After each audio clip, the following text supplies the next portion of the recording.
Of all the things in my life, my marriage is the most precious thing, and I am ferociously protective of it. I'm Watkins with Salon.com, and today I'll be joined by talented actor DeWanda Wise. You know her from Jurassic World, Underground, Netflix's She's Gotta Have It, and Fatherhood, in addition to other television shows and films. Today, we'll be talking about her new Starz series, 3 Women. Welcome to the show. Thank you for having me. Congratulations. I understand that your involvement began around you connecting with the book. Yes, my TV agent at the time asked if I'd read the book, and I was like, who had not read the book? And so I just reread it in preparation of like meeting Lisa. But yeah, it was I was really moved by the book for sure. So the first time you read the book, did you feel a connection with your character or? No. Wow. No, not at all. No, the first time I read it, it was like, Sloane's entire story, her mystique, and just that the idea that she is so self-constructed. It's something that I think people have more in common with than they think they do. Just this notion of what your brand is, but just to read about a woman who had been thinking that way before, presumably, right? Social media, like if I track back, she would have been born in like the early 70s. And so the way that she was thinking is very contemporary, and I found that really fascinating. So hold our hands and just walk us into the world of 3 Women. Ooh, okay.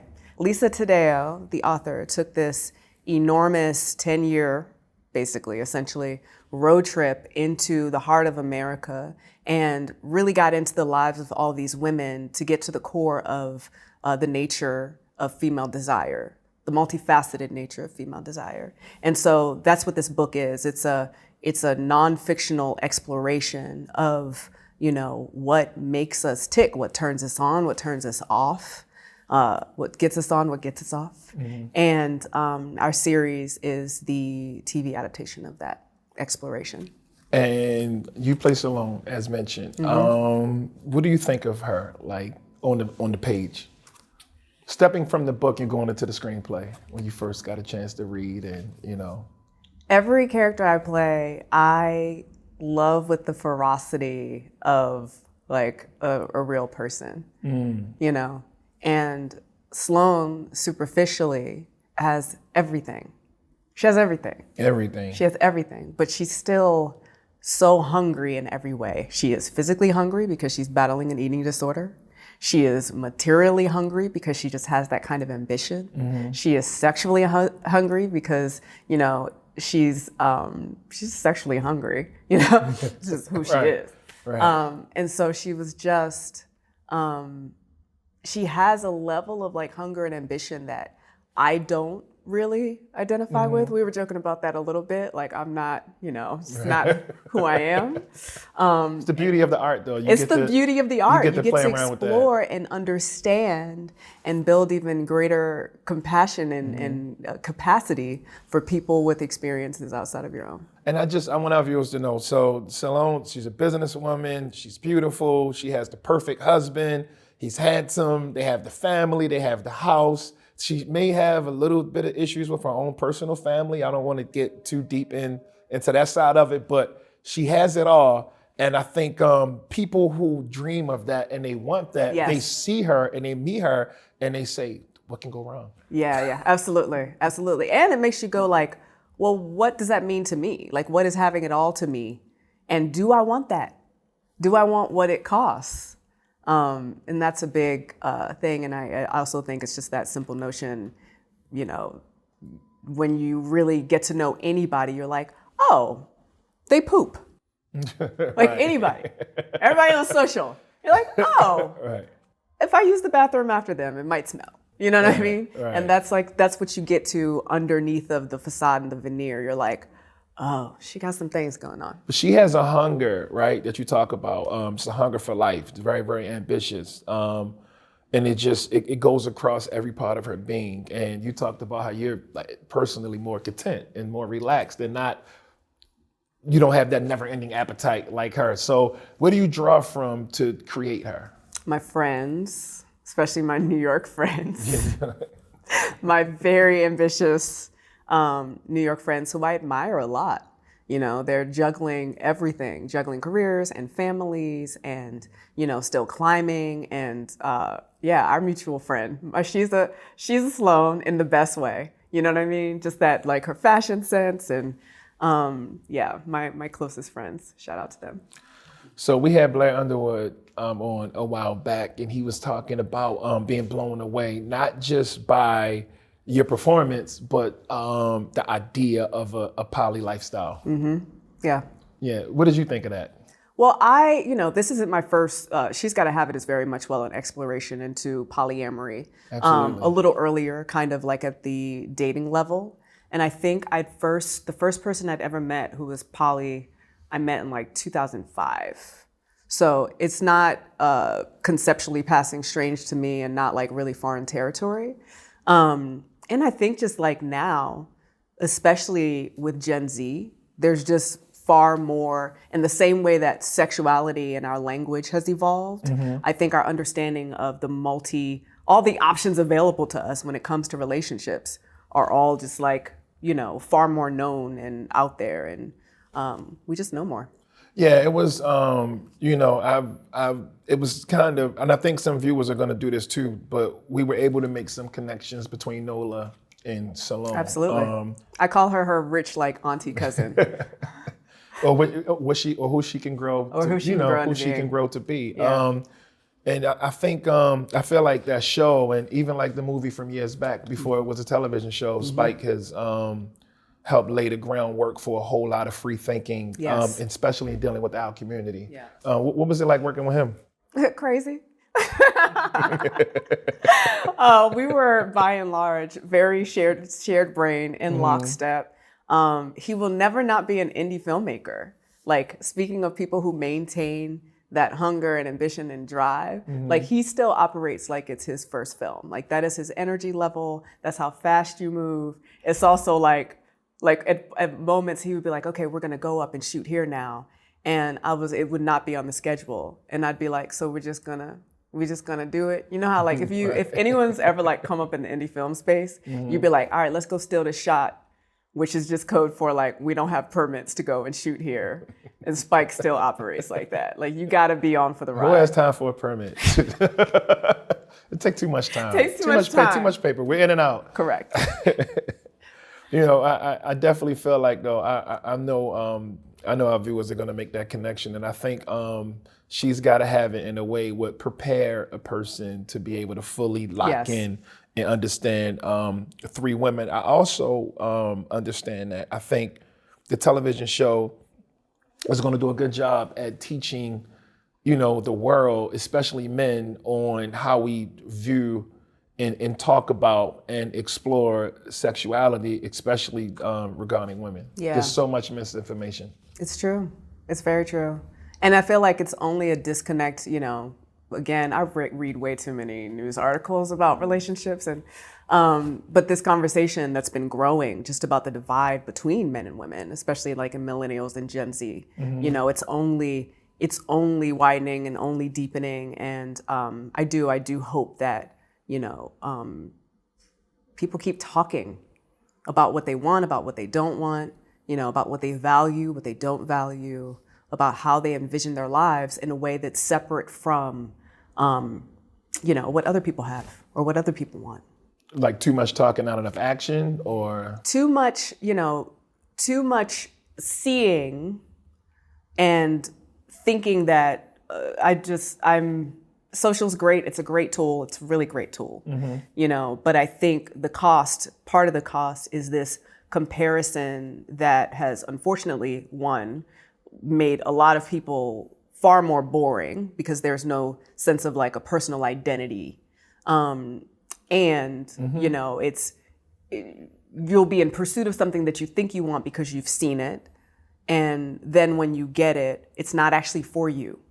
That person is not for you. That job is not for you. That vacation spot is not for you, you know, and the only way to bridge that is to continue to do this, mm-hmm. continue to actually like just talk to the person in front of you and connect, you know what I mean? And allow the things that come up to be like, oh, something came up. Like I had an adverse reaction when that person was like, I want 5 kids. Right. You know? So yeah, I anything I can, whenever I'm telling a story, that is the ultimate goal, is just like to get people talking. It's sparking a lot of conversations. My Salon colleague, Melanie McFarland, called the show the sexiest show on TV that isn't about sex, mostly. What kinds of conversations have you been hearing around the show? Just that, a lot of gratitude, you know, a lot of representing for complicated women, and all women are complicated. So just, you know, a ton of that. And what I love about how we've been releasing the show, it's like the first time I've been a part of a show since like Shots Fired and Underground, where it releases weekly instead of all at once. So it's just been really fun watching people take the ride with all of the women and have the time to process each story.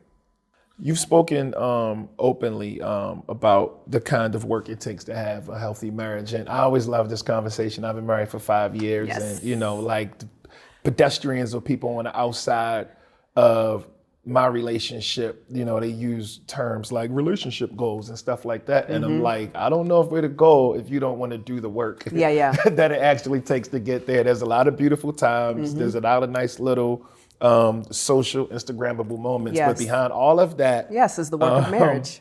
Is the work. You talked about your own marriage and some of the things that work for you and your husband, but you get to see, or you get to show the dark side on camera of some of the things that don't always make it into the conversations when we talk about marriage and relationships. How difficult was that? I mean, I think it was only an advantage. You know, I think part of the reason why Blair and I connected so quickly and easily is because we both, you know, he had been married prior to his present marriage. He had been married for 27 years. Alano and I are on year 15. Congratulations. Thank you. Did you guys get married at like we were 2 children. years old? Yeah. We were literally Was it an arranged marriage for 2 kids? So silly. It was like, could have gone either way. You know what I'm saying? Like every time I look back at photos of us, I'm like, what were we doing? It's a beautiful story though. Yeah. Because you guys got married after a few months, right? Like we did. 3 months. And he's the best. Which is helpful. Like I still feel like he's, you know, he's a really fucking good husband. You know, I'm a decent wife. He hates it when I say that. But I'm like, I'm okay. I do my absolute best. But you know, there are absolutely some facets and components of like and that's what it is, right? All it is grappling with like these terms, like what is the role? Like what is the role of husband? What is the role of wife? And how can you, or do you subvert whatever those expectations are? You got to talk about the expectations.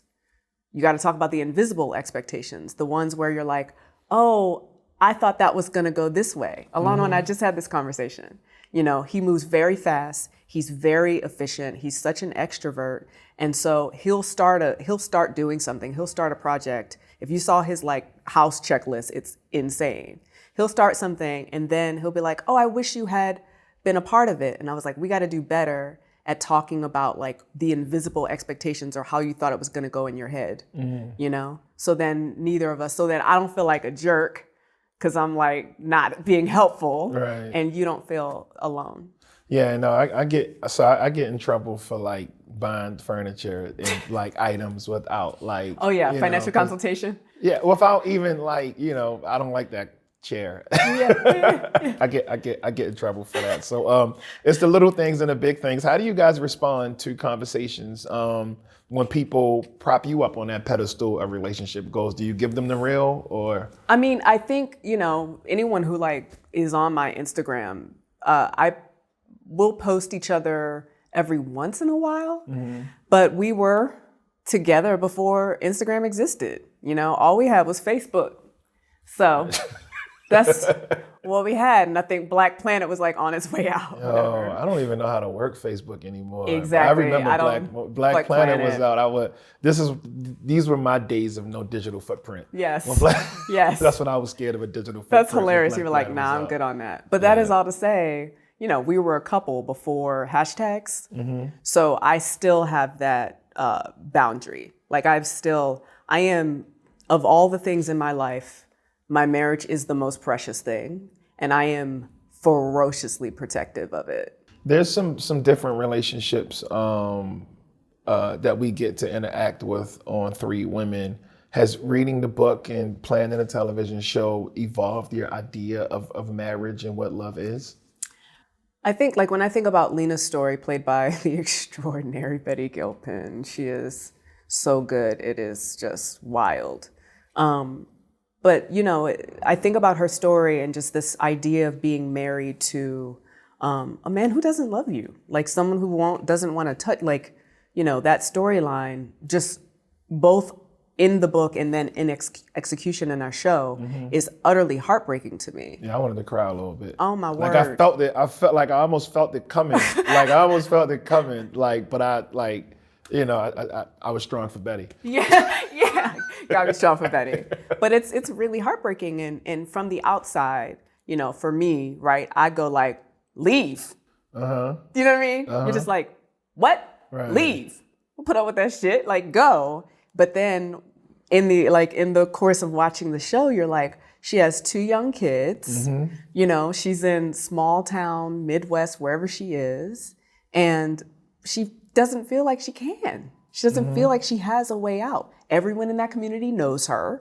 You know, it's a very Judeo-Christian community. And you just get all of that when you're watching the series, and you're like, oh, I understand why you feel trapped. I never rooted so hard for a person to cheat on their spouse in my life. I almost felt like I was on the edge of my seat with my fist pumped, like, cheat. Spike at the Knicks game. You know what I mean? I was Spike at the Knicks game. No, but it was such an excellent show, and I'm so happy that you did it and that you bring it to life. What's next for you? Oh, what's next? My goodness, probably a play, because Hollywood is on timeout. I'm just gonna put that right to the camera. Hollywood is wilding right now. I don't know what these stories are. So yeah, I'm gonna go do a play. As far as like new shows and movies being created? Everything that's being developed. Like Alana and I are, you know, we're always in the process of producing our own thing. So that's what I'm actually working on. But when it comes to Hollywood proper and the opportunities coming out in the traditional, you know, studio system right now, it's out there handing out. It's tricky. 75,000 if-come deals. Yeah. If-come city right now. Well, we're happy that you're here. Thank you for coming on. And again, congratulations on the show. Thank you. Thank you very much. Thank you for watching Salon Talks. Be sure to subscribe as we feature some of your favorite artists, authors, and more. And while you're here, you might as well watch another video by clicking right here.